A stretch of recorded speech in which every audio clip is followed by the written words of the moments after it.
Okay, so let's start. Okay,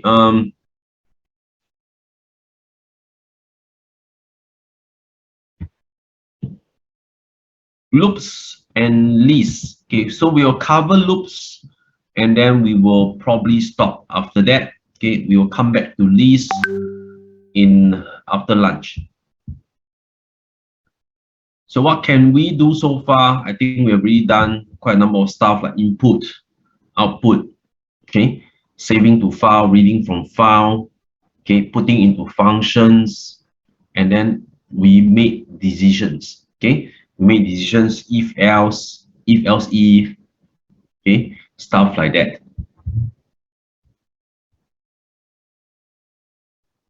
And when we execute the car rental example, we could only execute once. Okay, we couldn't do it repeatedly. Okay, and that will pose a problem because it's so unfriendly, right? What happens if you have multiple, you want to use it again and again, okay? And you can't with a simple if else, you can't. Okay, so that's why we need to learn loops, and that is to use repetitions. Okay, so in Python there are two types of loops. The first one is a general loop called the while loop. The while loop is a conditional repetition. Okay, it is a conditional repetition, and it will loop until you want it to stop. Okay, so imagine that you have a shop that sells bottles of wine. You have a fixed stock of bottles. Okay, you want to ask how many customers, how many bottles they want to buy. Okay, so they cannot buy more than your stock, of course. They cannot buy less than one bottle. So you keep asking until a valid answer is received. Okay, so you want to keep on repeating and repeating until a reasonable response from the user is received. Okay, can we do that with if statements? The answer is no, you can't do that, right? So you see, if you do that, you can do as many times as you like, but first of all, the if statements is really going to clutter your code. Secondly, you can't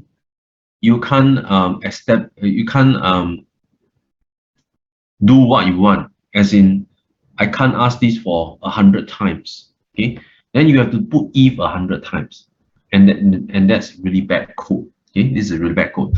So we need to use repetitions. Using if does not do the job of repetitions. Okay, and as you can see in this case, it only works for first 4 tries. 1, 2, 3, 4. After that, right, it doesn't work. So the better approach, of course, is to use a while loop. Keep asking while the answer is below 1 or above 15. Okay, so you will keep asking as long as it's below 1. So let's say 0 minus 1, you will ask again. Above 15, you will keep on asking again because you have only 15 bottles, right? So pseudocode should be something like this: set up the stock, ask how many bottles the customers want to buy. So if the answer is correct, within 1 and 15, then you should stop the loop. If the answer is invalid, below 1 or above 15, below 1 means invalid, above 15 means more than a stock. Okay, then you keep asking. So once the answer is valid, then you can update the stock quantity, okay, and then you stop the loop. So as you set up the stock, let's say 15, prompt the user, ask whether it's within the range. If it's outside of the range, if it's below 1 or greater than 15, ask again and ask again, because it's not what you have, right? So you can update the stock once it's exiting the loop. So if you look at the code here, it's pretty simple to understand.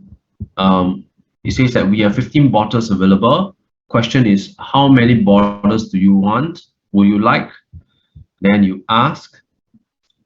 While the number of bottles is smaller than 1, or number of bottles is greater than 15, you print. You can't buy, let's say, -1 bottles. You can't buy 0 bottles. You can't buy 16 bottles.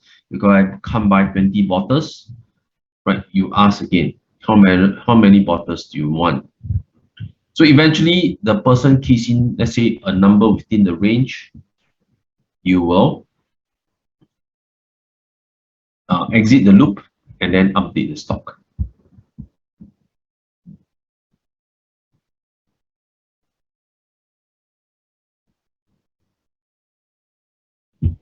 So the while keyword denotes a while statement.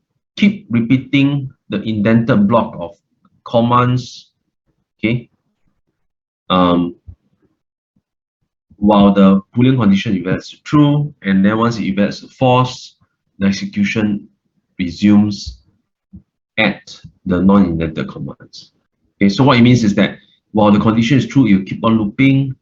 After the condition becomes false, you exit, and then you execute other commands below.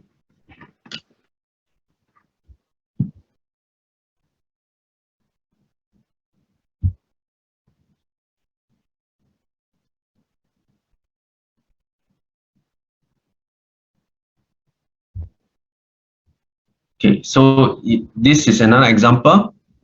Type a number and I'll square it. Okay, 0 to quit. So you type in a number, you ask a number. When the number is not 0, you will perform the squaring, then ask another number. Okay, so you will loop again. You will key in 2, 3, 4, or whichever, squaring the number every time. Eventually, when you type 0, this will become true. So you will exit the loop. Okay, this one will become false, sorry. You exit the loop and then you will end. Okay, so you can see 3, you print 9, 4, you print 16, 0, 0 not equals to 0 is false, 0 not equals to 0 is false. So you will skip to the end and then print the end.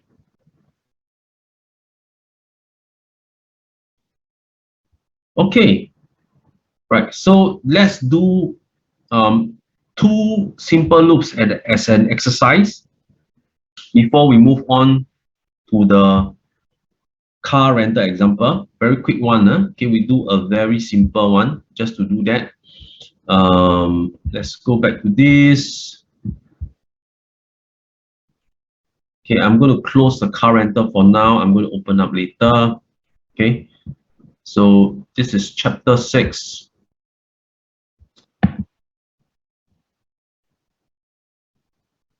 So I'm going to key in lecture 06. Inside this, I'll key in a new file. So this one is while examples.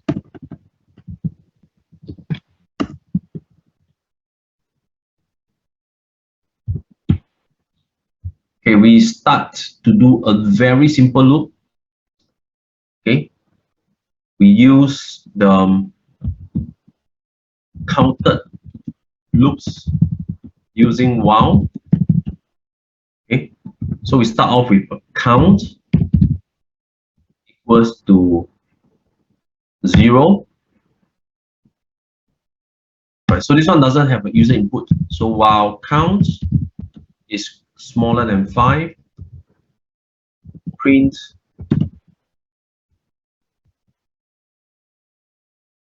count, and then count plus equals to 1. Okay, so what this will do is it will print 0 at 1, 1 smaller than 5, print 1 at 1, becomes 2 smaller than 5, print 2. So eventually you become 4. Okay, 4 smaller than 5, print 4. Then after that, add 1 to 4 becomes 5. 5 smaller than 5 is false, so you will exit the loop, right? So we will say, you can see that if I print,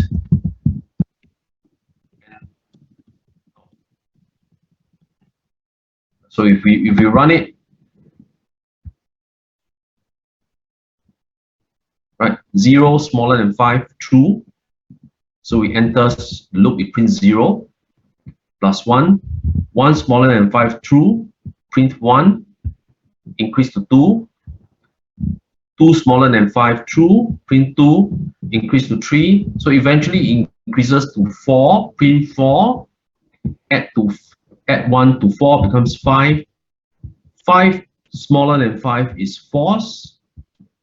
So it only prints up to 4 and then it exits the loop and it prints the last part out of the loop.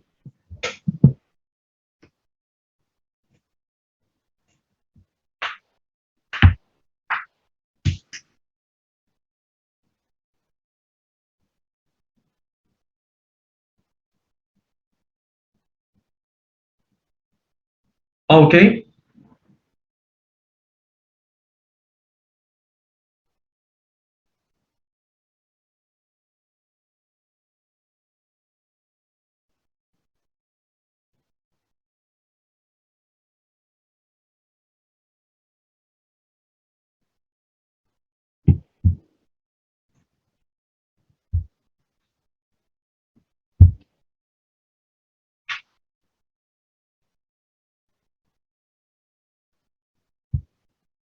No problem, huh? Okay, huh? So I'm going to move. Okay, I'm going to show another example. This one is sentinel loop, means you do not know ends. Okay, so this is the second loop that we normally use. This is the normally the while loop is in use. So we can say that choice equals to input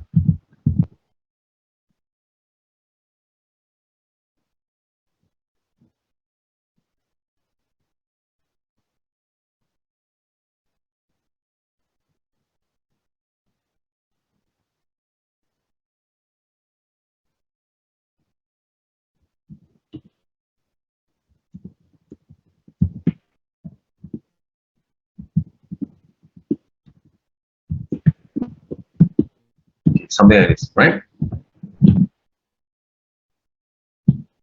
Okay, so while choice not equals to Q, print you key in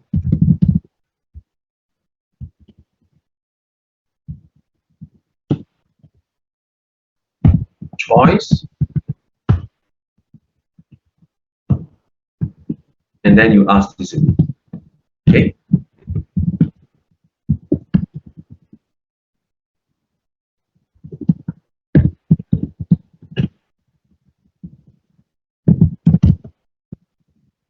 Right. So if we ask the person to key in Q, okay, let's say we run.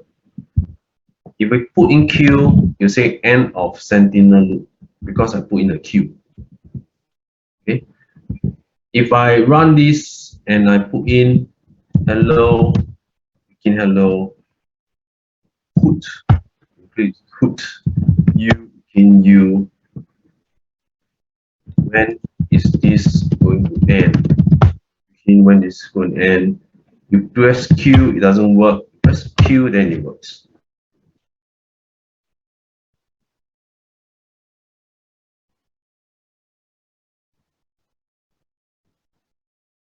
Okay, so you can see that you do not know when the loop is going to end. Okay, only when the user keys in Q, then the loop will actually end. Right, so this is this is used in while loops. For counter loops, we will use a better one, which is the for loop.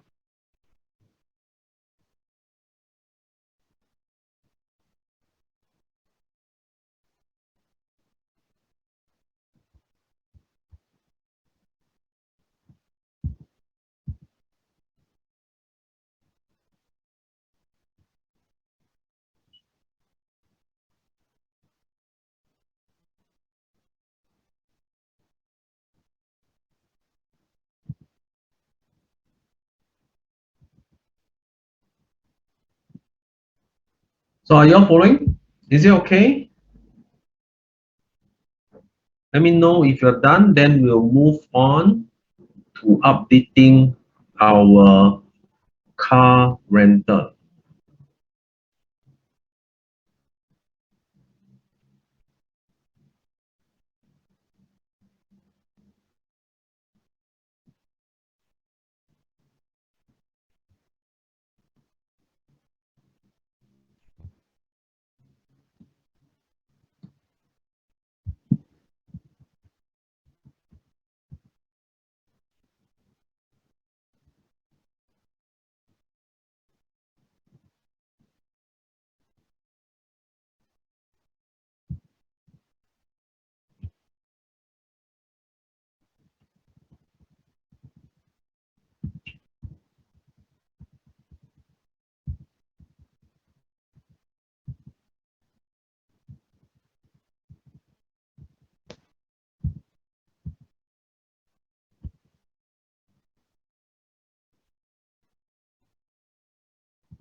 Let me know when you're done, because I'm not sure whether you're done.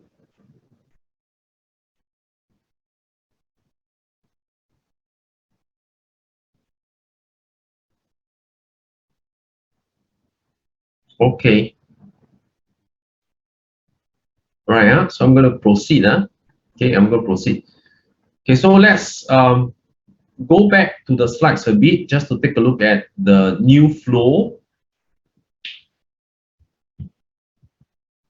So our car renter, we now want to give it a loop, because every time the user keys in rent a car or return a car, the program ends, and that's not correct. That's not right. Okay, so we add in a loop every time it returns a car, rent a car, display T&C, or any other question, any other invalid options. It will redirect back to the menu choice, right? So you can see print the menu, redirect back to the menu choice, okay? And then eventually when you quit, then you write to the file, okay? So there's a few things over here.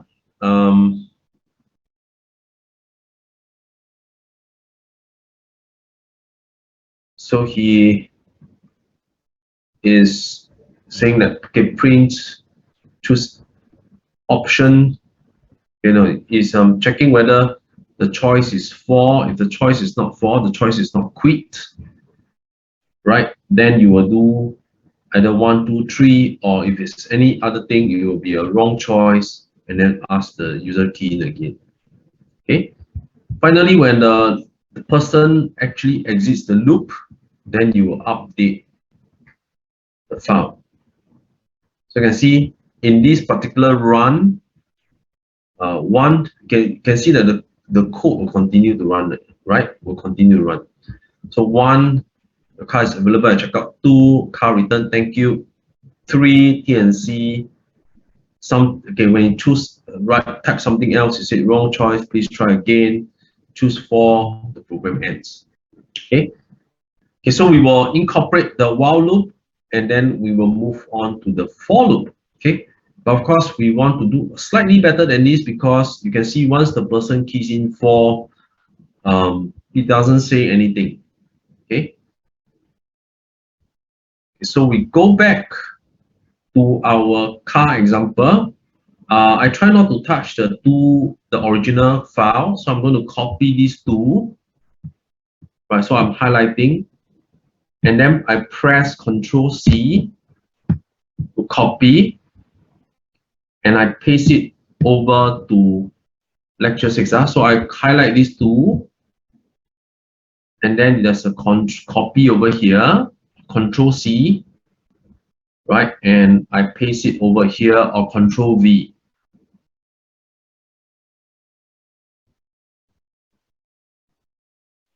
Right? So I make a copy.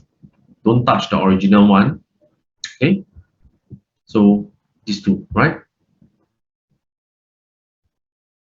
Okay, so make sure you close the lecture 5 folder if you're following my structure. Okay, so this is the renter, car rental we're looking at. Okay, so this is the car rental we're looking at. Okay, read availability, write availability, rent car, return car, and then we want to make this. Okay, we want to make this a loop. Okay, so we're gonna take we're gonna have a slight improvement. Okay, but first, this is the important step, because I want you to know that it will always be this pattern. It will always be this pattern. Prime, loop, while,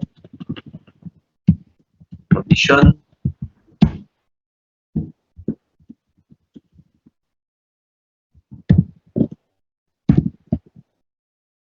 block of statements,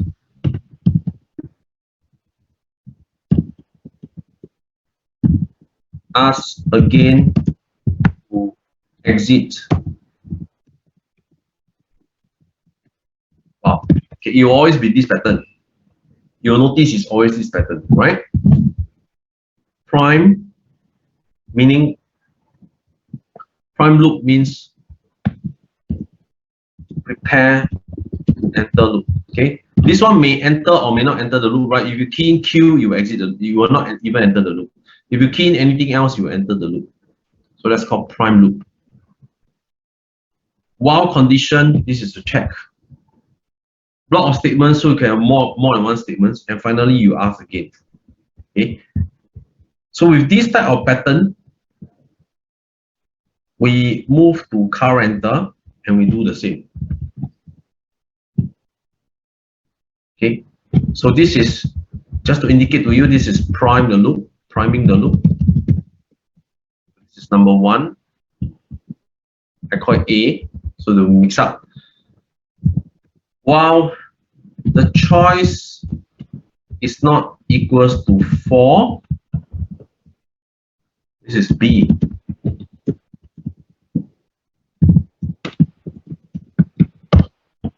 Right.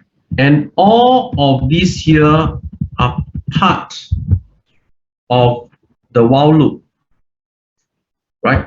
So they cannot be aligned here. It has to be indented. Okay? Indent to show that it's part of the while loop. So all of these are actually part of the while loop. So you press tab. Okay? Press tab. So this part here onwards is your block of statements. This is actually your block of statements.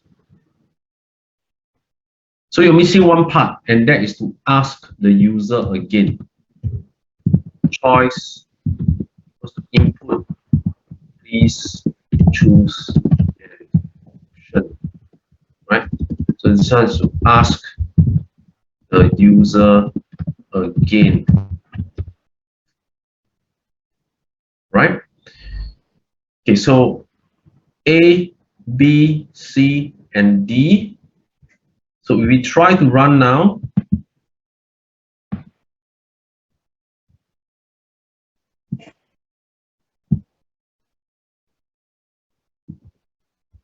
reading terms and conditions, okay, ask you again.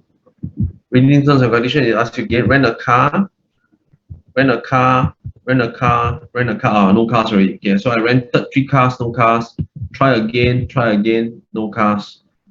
return the car, return the car, return the car, return the car, return the car, and then finally 3 again. Okay, and then after that I press 4 again. Okay, 5, 6, 7, 8. Okay, you can try this on your own. Don't worry. Okay, because it's a loop. I can finally quit. Okay, and then you'll realize that this thing doesn't show here. It doesn't show thank you for using our services, because once you key in 4, it will never enter the loop again. So this number 4 here is already redundant. Okay, so this part here is actually redundant. It never enters the loop again, right? I key in 4, it shows you nothing. Okay, so this option can be removed. Okay, so this option can be removed. So we remove it because it's redundant. Okay, I repeat again, this option can be removed because when you key in 4, you will never enter the loop again. You will never do if else, right? So you key in 4, it will never enter the loop. You'll never do this, okay? And it will never print this, right? So we can cut this out, okay? And it won't have an effect, no effect at all. Okay, so so for this part here, what you will do is you have to add one more. We just add one more thing to show that that we are done with the program. So we just print thank you for using minimal car rental services. Okay, so that's more or less it. So if we try to run, if we type in 4, you say thank you for using car rental services, right?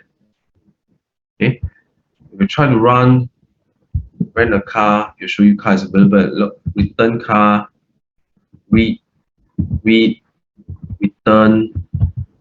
rent. Yeah, so thank you for doing this. Okay, so that's the way.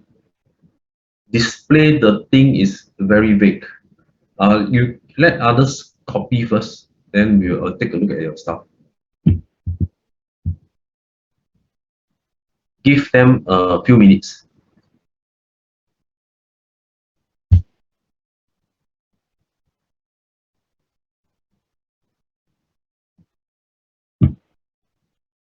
Rest of you, if you are done, let me know. Then we can look at Nikki's problem.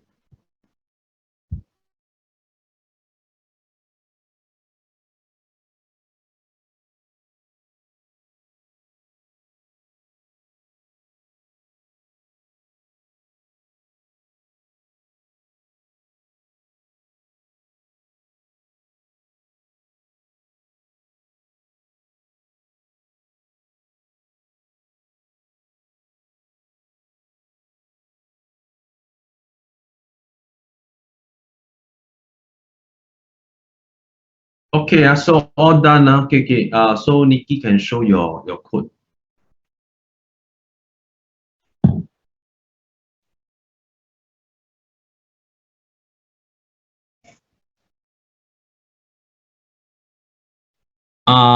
Your while should be lowercase w, and then you are running the wrong file also.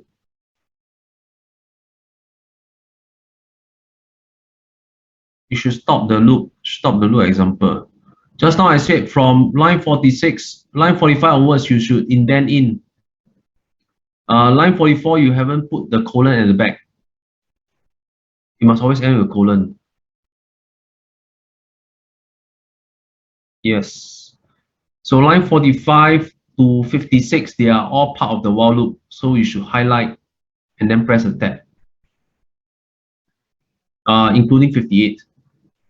58 also tap in. Yes. So if you run it, it should work now. Yep. No, wrong example. You're running the wrong example. You see, you're running the while loop examples. No, you can't. You have to right click on this one first to run. The easiest way is to right click on the file itself. Yes. Right click on the source code.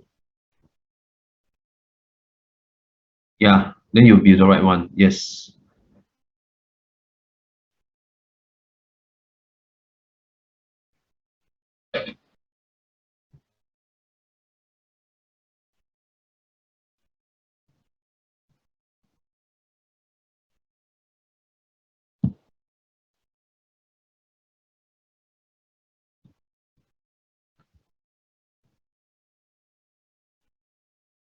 Okay, so anyone else has issues? If not, then we will move on to the slides again. Last call, last call.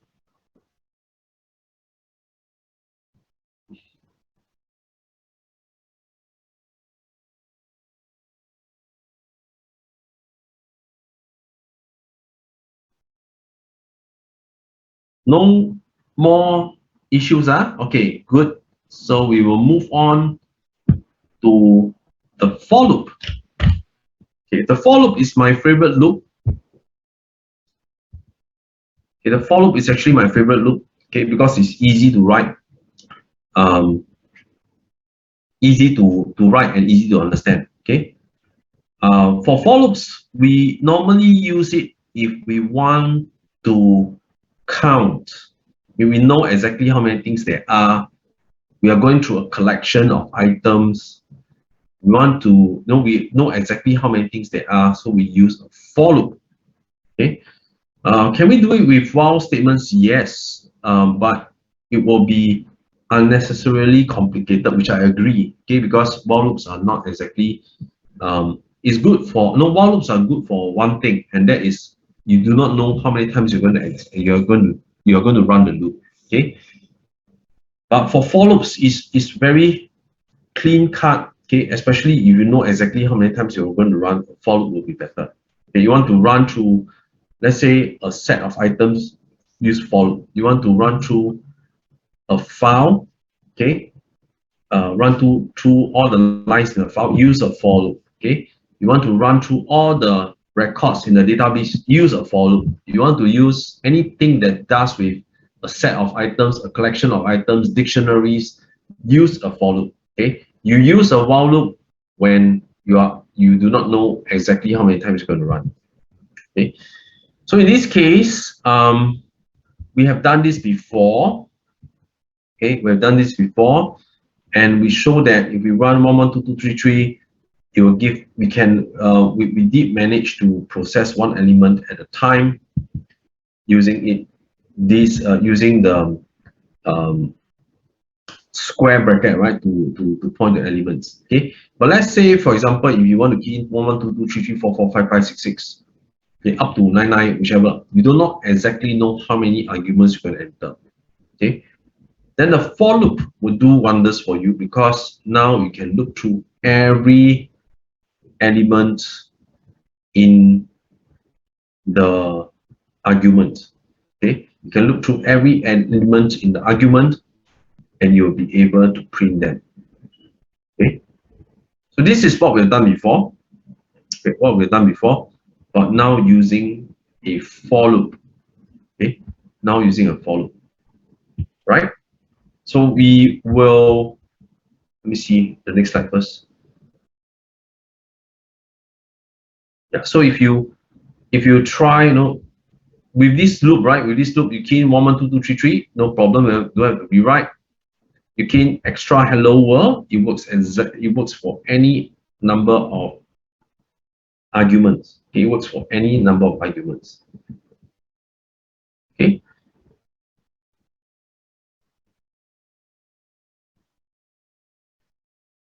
Okay, so the for loop is used in set of objects. As long as it's iterable, you can iterate through it. Okay, you can run through. You can is actually a set of items. So an iterable object is an object that contains 0 or more objects, okay, within it. So like I say, it's a set. Okay, so like I say, it's actually a set. Okay, so for L in hello world, print L, then he put in a hyphen, and put in n. This one is to show you that he's printing on the same line. Okay. Okay, I think the examples may not be that clear. Let me just try to run it. Okay, let's just try to do at least the string. Okay, the string is actually iterable. Okay, the string is actually iterable.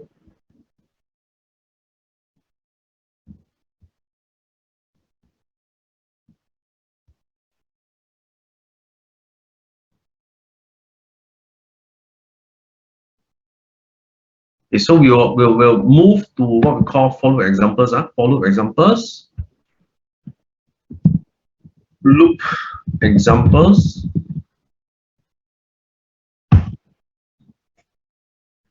Okay, again, we will do a counted loop like the for loop, like the while loop, sorry. We do for I in range of 5, print I. So this will be printing 0, 1, 2, 3, 4.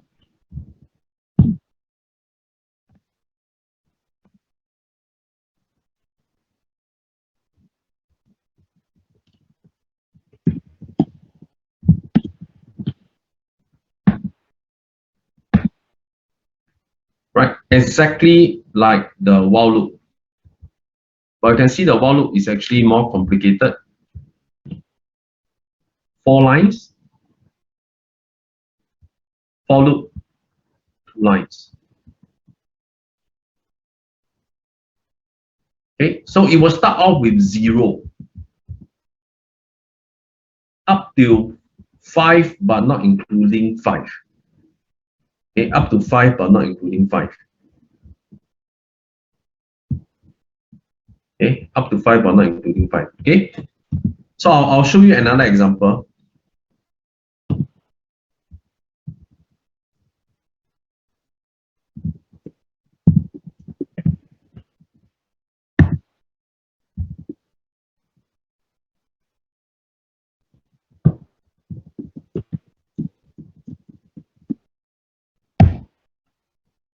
Okay, so this the first one is the start, and the other one is the end. Okay.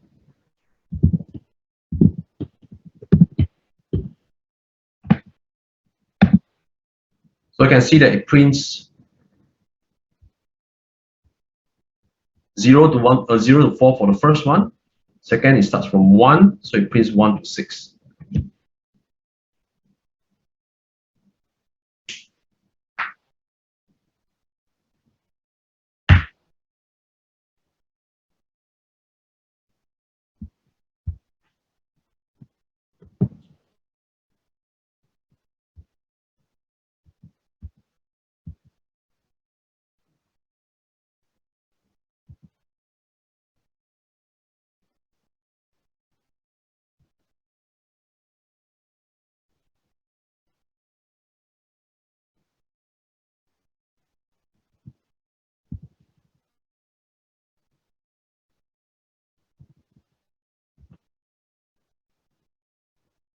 Right. So far, okay, huh?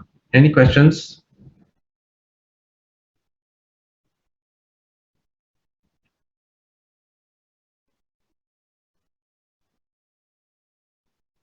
No? Yes, no?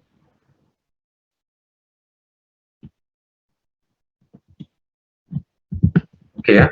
Okay, so no questions. I'm going to add in one more. For I in range of 0 to 20, we print I. Okay, so this one will print 0 to 19. right? 0 to 19, right? 0 to 19. The last loop you can see is 0 to 19. But let's say I want to skip two numbers in between.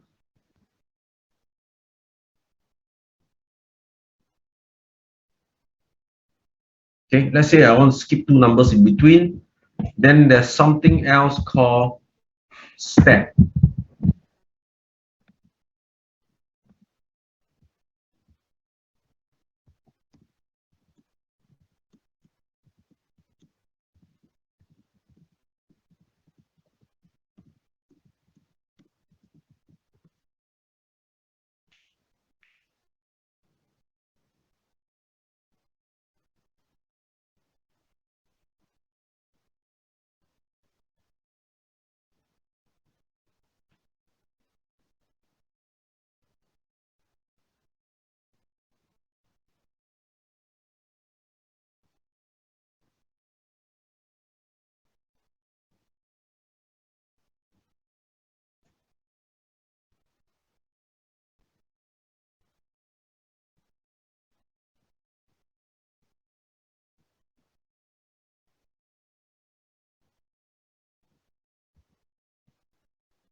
Okay, so this is a step, right? So what happens if I want to print it? Can I use other thing other than I? Yes, you can. Okay, it's just that I'm used to I. You can use J. Okay. Let's say, for example, if I want to print it in reverse format, okay, I want to print it in reverse descending order. I'm going to use J over here, starting from 5.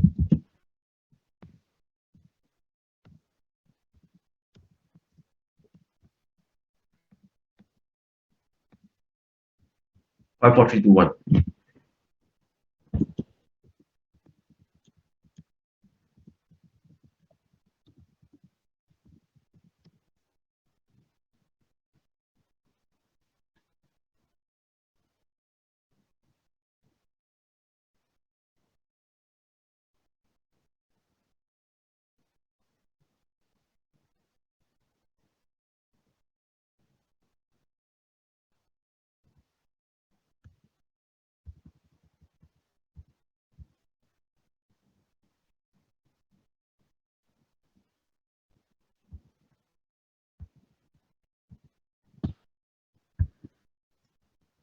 So far, okay?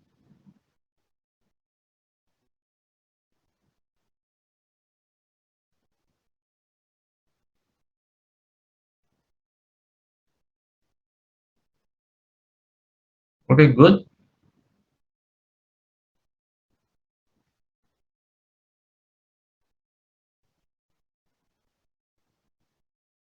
What about the rest? Are y'all doing okay?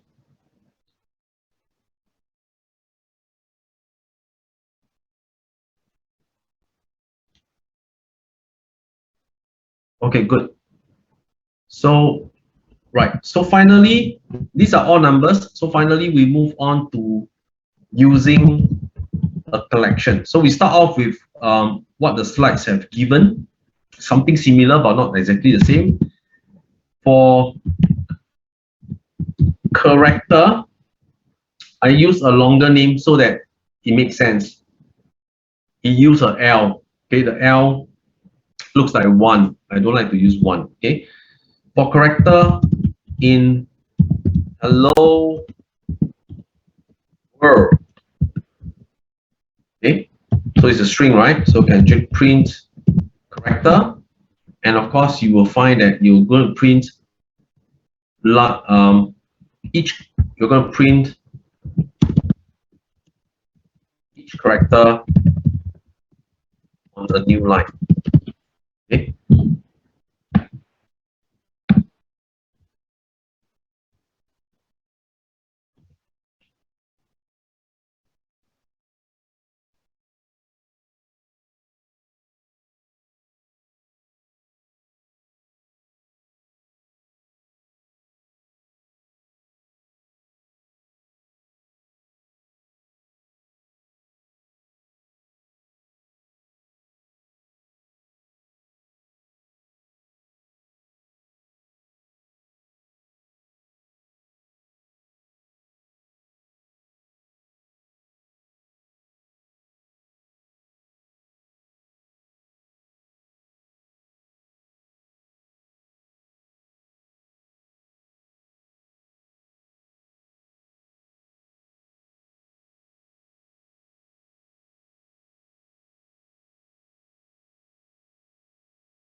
I do that? Well, you can. Okay, you can do that by, instead of using this,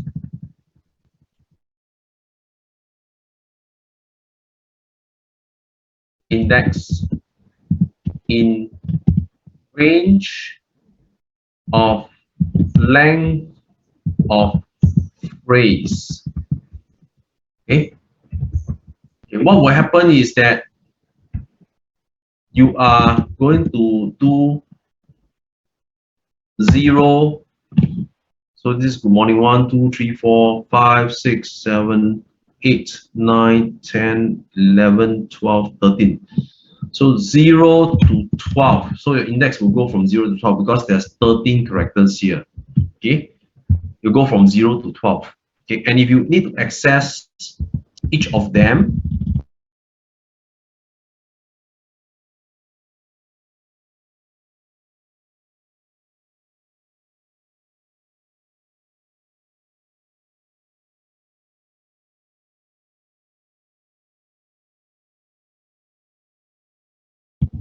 it's a bit of flexibility because we can say index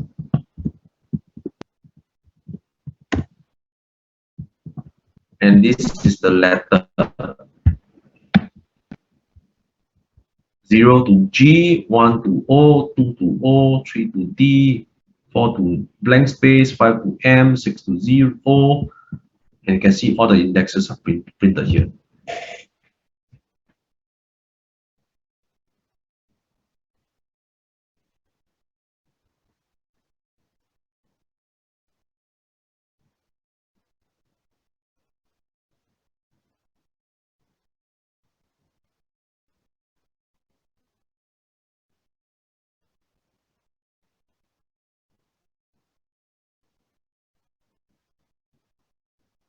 Yeah, of course, you just need to go from 0, comma 2.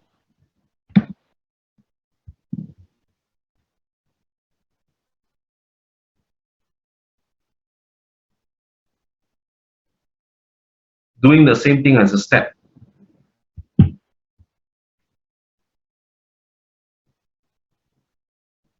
All right, so I'll just copy this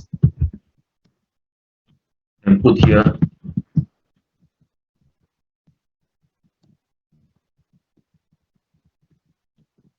0 to in steps of 2. This one is the original one.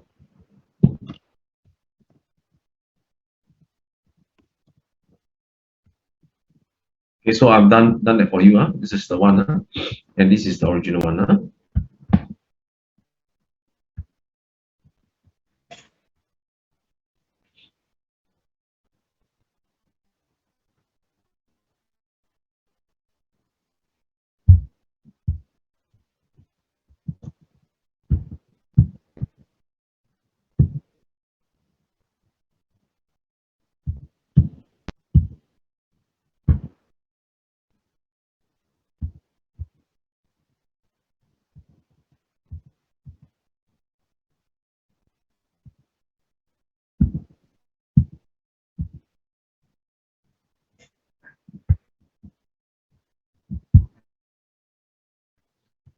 All right, so are you all ready? Shall we move on?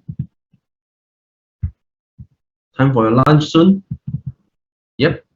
So Nikki, still have any questions? All right, so no questions. Okay, so let's do just one more example. Okay. Say for example, we are interested in this particular phrase, but we are only interested in A, E, I, O, U. Okay, we are only interested in A, E, I, O, U, the vowels. Okay, so we could do something like this.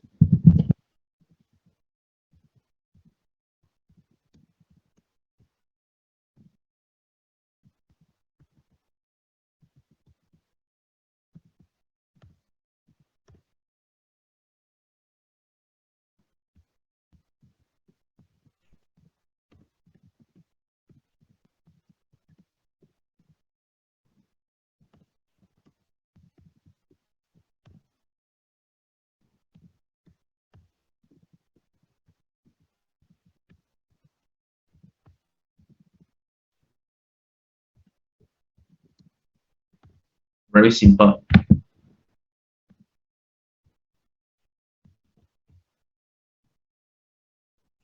Oui.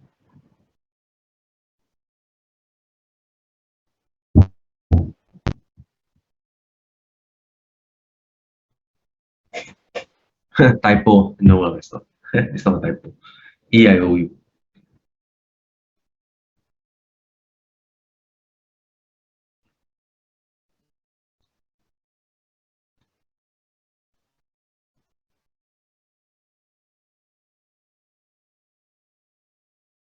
So if the character is found in this string, that means it's a vowel. Simple as that.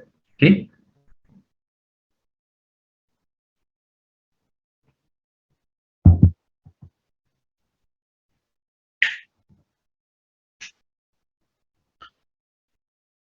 All right.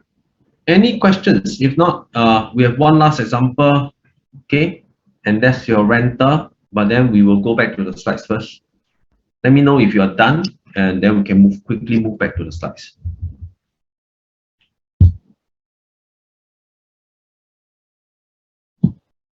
Done, huh? So Nikki also okay, huh? So I'm going to move back to the slides, huh? Okay, right. Okay, so we have covered this. I didn't use his example because I don't want to confuse you with all these plus everything. You can read through his examples. It's basically the same thing except that he put a minus here and then he put an N to say that you cannot print on the new line, right? So he was using this AEIOU, but then my code was actually simpler, right? I said that if L is inside the AEIOU. So again, I think this is a overkill. Okay, you have to put the you are looping through. It must be in a collection. So 1, 2, 3, 4, 5, 6, 7, 8, 9, 0 is not a collection. It is a number. So it is an integer. So you cannot iterate through. But it will iterate if you do things like this.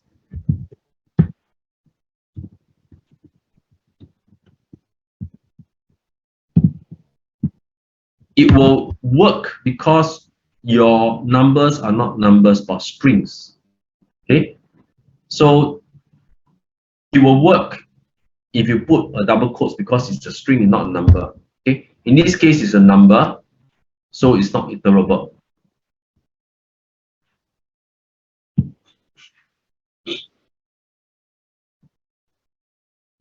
This is the range. Yeah, we went through already. Yeah, we went through the range, starting range and end, but not including the end. So this one will print 1, 2, 3, 4. We also went in terms of steps, starting from 0 up to 10, maximum not including 10, in steps of 3. So 0 plus 3 plus 3 plus 3, so gives you 0, 3, 6, 9. Okay, so we went through all this, right? We went through all this just now. We also did a reverse. Okay, starting from a higher value to the lower value in steps of -1, so you reverse. Okay, 5, 4, 3, 2, 1. Okay, your loops can also be used to read your line. So you can actually open the text file and then read through the line and print the line.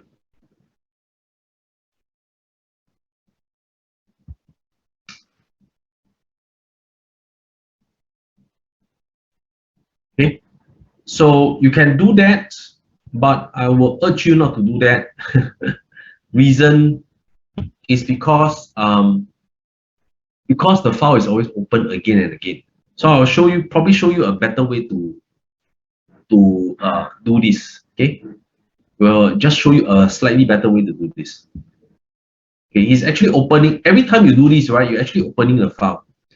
When you open the file, it's actually very slow. So we are looping through all the lines in the file and then printing the line. Okay, that's not a very good thing to do. Okay, but we will improve on an example. Okay, so we can print the range, no issue. Star range is just to a tuple.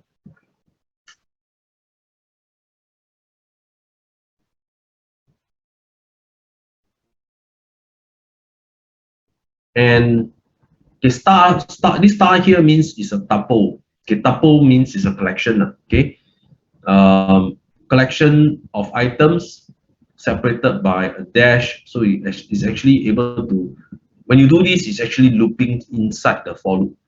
So that's why it's able to loop 0, 1, 2, 3, 4. Okay, so you do a star, you're looping through inside the print. Okay, separated by this dash. Okay, while it's actually a very powerful feature, I tend not to use it because it's harder to read, right? Sometimes it's a bit hard to read. Okay, right. So never mind. Let's move on to our last 4 slides.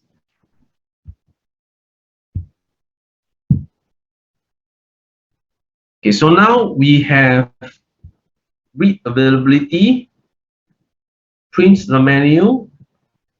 The person will ask you, no, the menu will ask you which choice you want.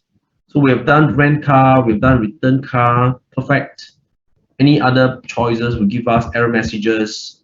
If we quit, we'll read availability. We will not read. This thing is wrong. Write availability. Okay, I think it just copy and paste. And then for the TNC, he displays the file terms and conditions.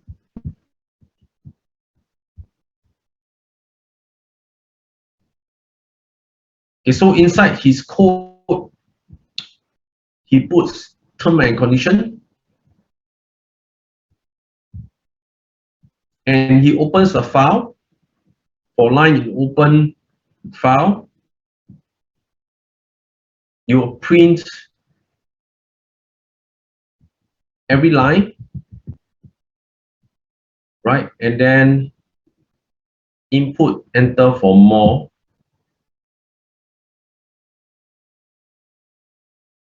Okay, this one is just to allow you to read line by line.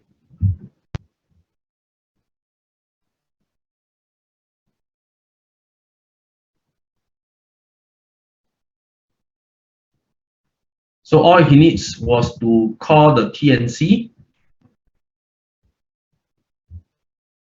right? So the additional function he did was this. And inside the choice, he calls the function.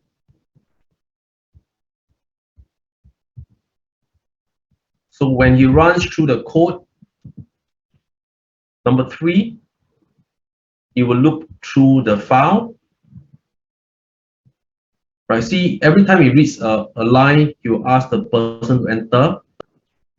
Line, ask the person to enter. Line, and ask the person to enter. Right, so there are more lines you ask the person to enter. I think this is very a bit of an overkill. So we will improve the example a bit. Okay, we'll improve on an example a bit later on. Okay, so first of all, we go back to our car renter and then put in this. But we will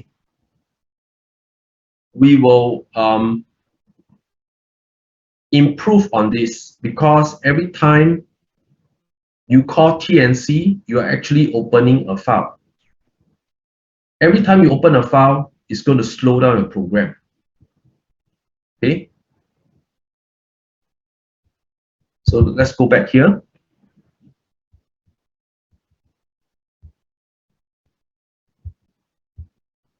I'm going to close this. I'm going to close this. Right. Okay. So for the choice number 3, it's called TNC, right? But for our function, we should call it an action. Like for example, rent a car is actually an action. Return a car is actually an action. These are good names. T and C may not be a good name. So rather than call it T and C because it's cryptic, we say display terms and conditions. When we do this, it is no longer cryptic. And we don't have to put in the comment anymore because it's very straightforward. You know that it's displaying terms and conditions. Okay, we're displaying the terms and conditions. Okay, so it's always an action: rent car, return car, display terms and conditions. Okay, if you write such a name, you won't have a problem, right? Having to write the comments. Okay, so in this part here, we put as terms and conditions. We move above, and then we display terms and conditions, right? So this part,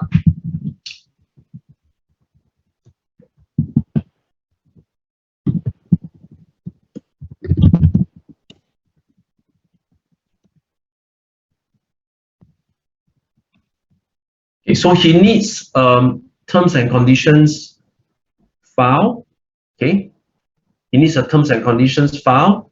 So you may want to put a new file.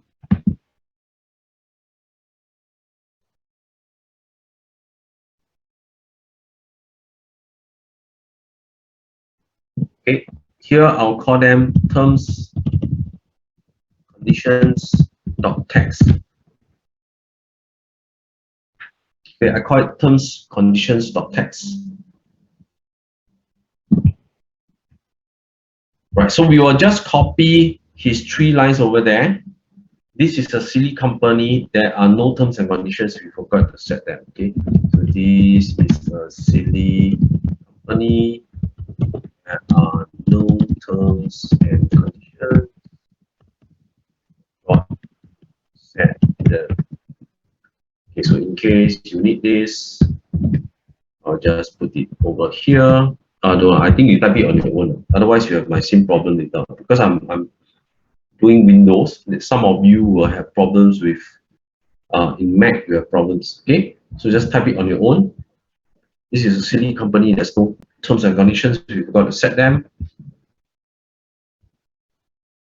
Right. So this is what I'm going to display. Okay.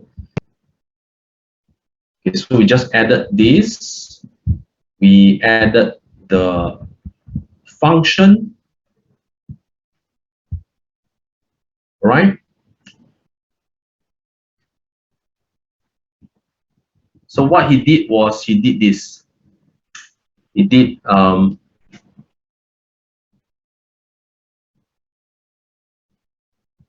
for line in open terms. Oh gosh, this is bad. This is the irritating part. Okay. Yeah. As we print line without any new line, and then dummy equals to input, enter to continue. Okay, so we run this first. Okay, you don't have to copy now because I'm going to change it. Okay, I'm just showing you what's happening now. You don't have to copy because I'm going to change it. Okay, so print terms and conditions 3. Yeah, so we forgot to set them. So works exactly. The thing here is that when you keep on pressing 3, you are reading the file again and again. Okay, if it's a very, very long file, your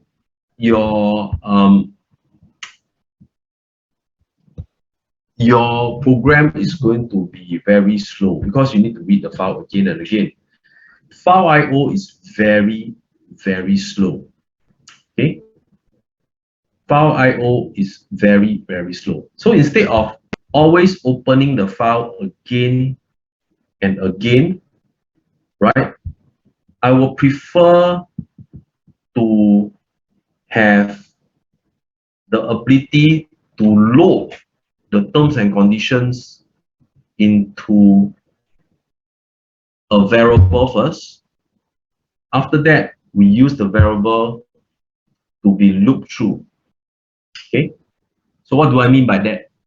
Okay, so we can have this part here. So we preload the terms and conditions instead of opening the file again and again. Okay, we load the terms and conditions. We put terms and conditions equals to load terms and conditions. Very simple. And just an additional line over here. Okay, so we are going to make some changes.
Right, so we will open the file and then return the lines.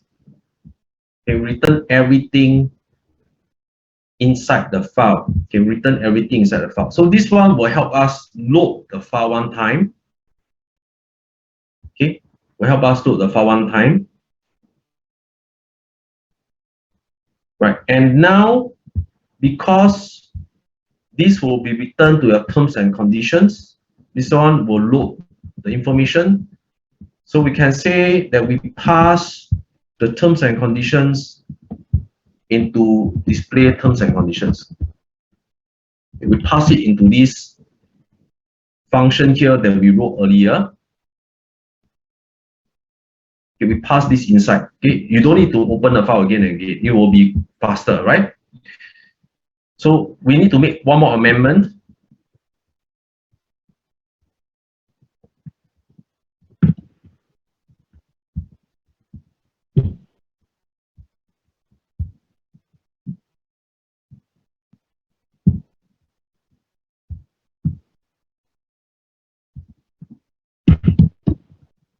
Okay. Okay, so if okay, I'm going to zoom out. Okay, so you load the terms and conditions from the file, pass it to these terms and conditions, which is actually a list, which we will learn later on. Okay, just take it as the entire file. Okay, as the entire file contents. So you pass the entire file contents into display terms and conditions. You pass the entire file contents to the display terms and conditions. And inside the display terms and conditions, you look through the content. Or maybe this one we could say content, okay, easier, so you can understand. Okay, content. Right, so you look through all the content, every line. Right, so if you try to run it now, okay, never mind, let's do it again. Try to run it again. Right, 3. Right, it still works. It's just that I don't load the file anymore. Because when you load the terms and conditions, now our terms and conditions is actually only 3 lines. In actual terms and conditions for Apple, Microsoft, there are 60 over pages. And each page is like 200 lines, 60 over pages, like 12,000 lines, right? So you're going to read the file again and again. It's going to be very slow. Okay, so we load it one time, okay, into a content, okay, into these terms and conditions. We pass the terms and conditions into the function, and this one will give us like a collection. We can just run through everything without having to open the file again and again. So that's the improvement. Okay. So if you don't like this, if you don't like this, you can take this away, right? So if we run it again, read, it's just 3 lines. Okay. Read again, it's just 3 lines, 3 lines, 3 lines, 3 lines. Okay. Pretty straightforward. All right. Any questions? You can definitely copy the code. I've got no problem with that. I'll just let you copy the code.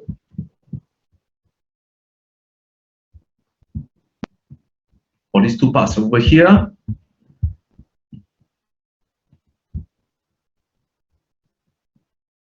You understand why load this, right? Load this in the first place, right? So that's more efficient, right?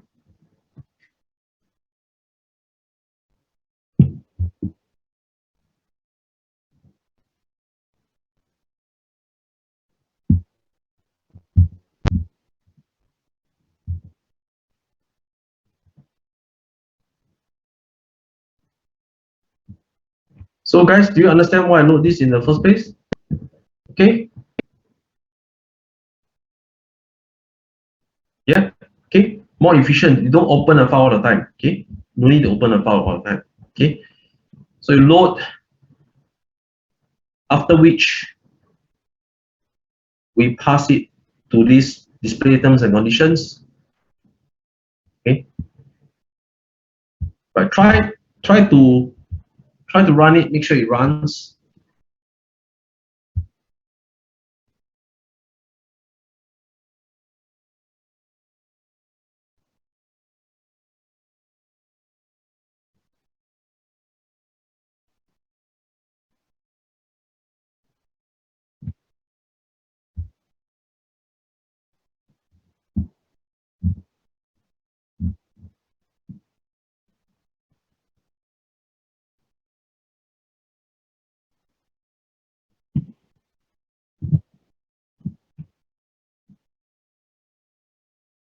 Yeah, I think this one show everything.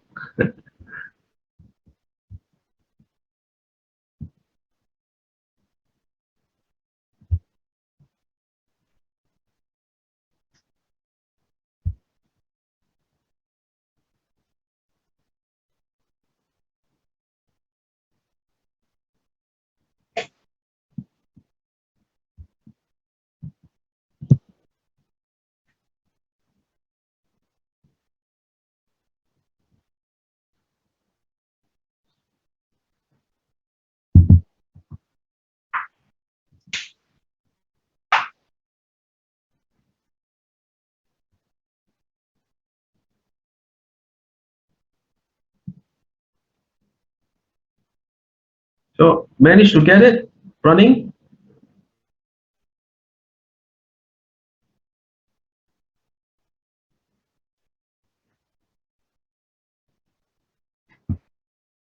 Okay, let's see what's the problem for Denise.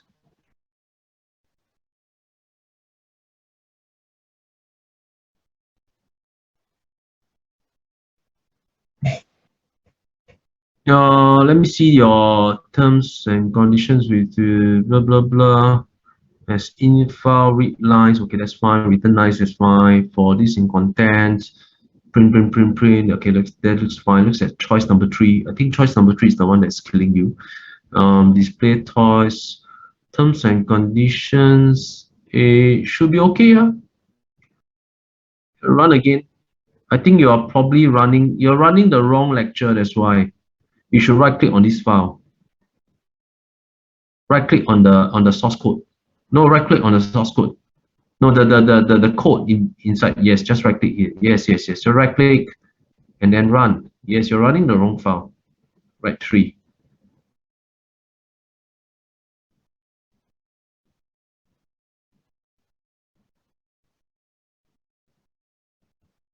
Okay, so Nikki, you want to show?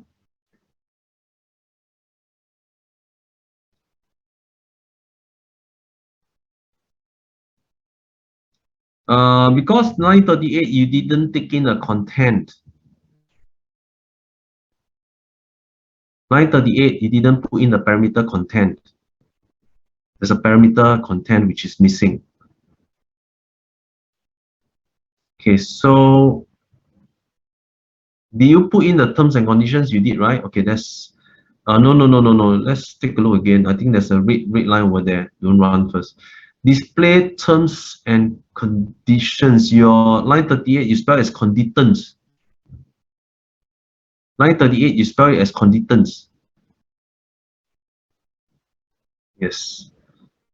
Scroll down, see whether it's red color.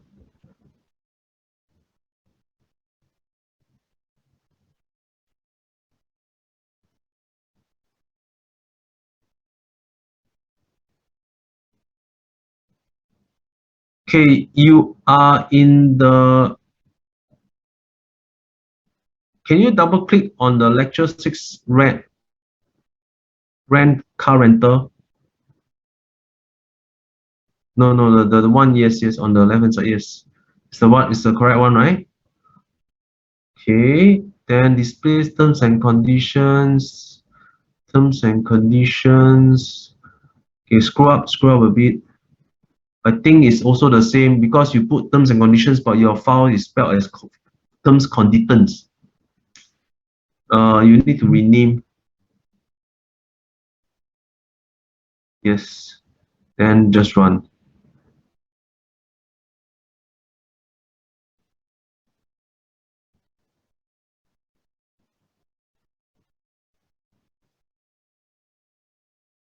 Okay.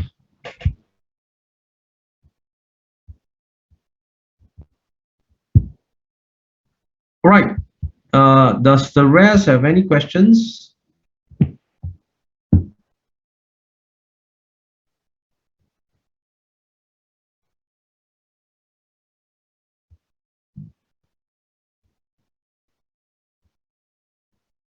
Okay, you want to show your screen?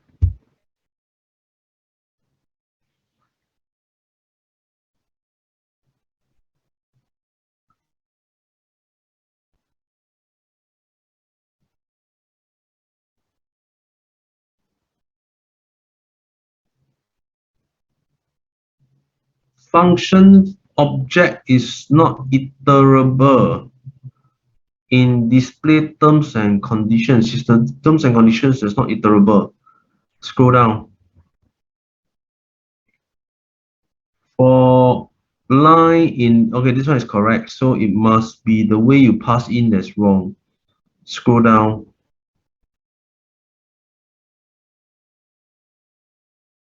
Terms and, you see your line 48, you never put the bracket. You are assigning it to a function. No, you put no and terms and conditions bracket at the back. The parentheses are missing. Yes, this will not call a function. You're just assigning to a function. No. Parentheses at the back, just like read availability. Two round brackets, open and close. Yes. This will call the function.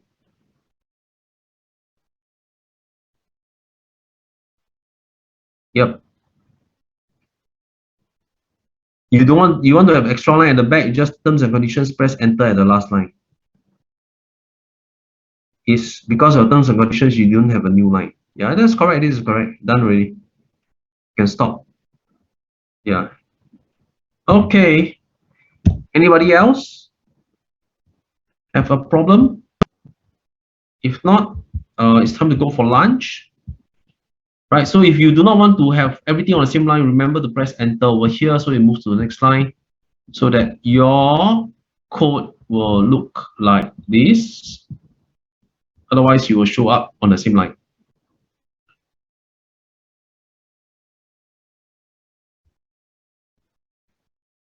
Last call for any questions? Yes, no? No questions. All right. This is what's going to happen. We will stop here, go for lunch, right? I will leave this on. Should I leave this on? I think I'll just leave it on. If you want to turn off, you can just get out of the meeting. Okay, we will start at I give you a slightly longer break. So we start at 2:15. Is that all right? Or 1 hour is just enough? 2 or 2:15? You choose. 2:15, huh? Okay, go for a break. 2:15, I'll see you. Okay, I'll leave the computer on. Doesn't mean I'm online. I'm also going for my lunch, right? So if you are still if you want to get out of the meeting and come back later, no problem, no issue, all right?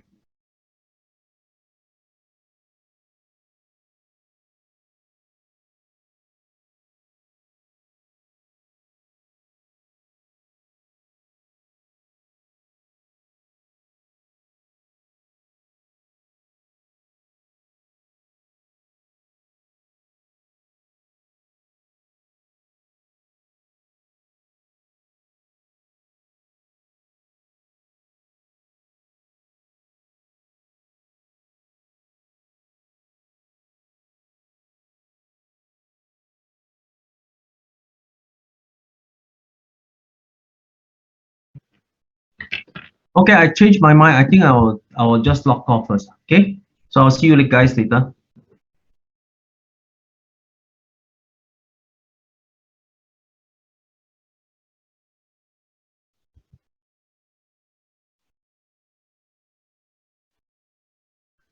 Okay, I'm letting my computer rest, so I'm going to switch off everything. See you.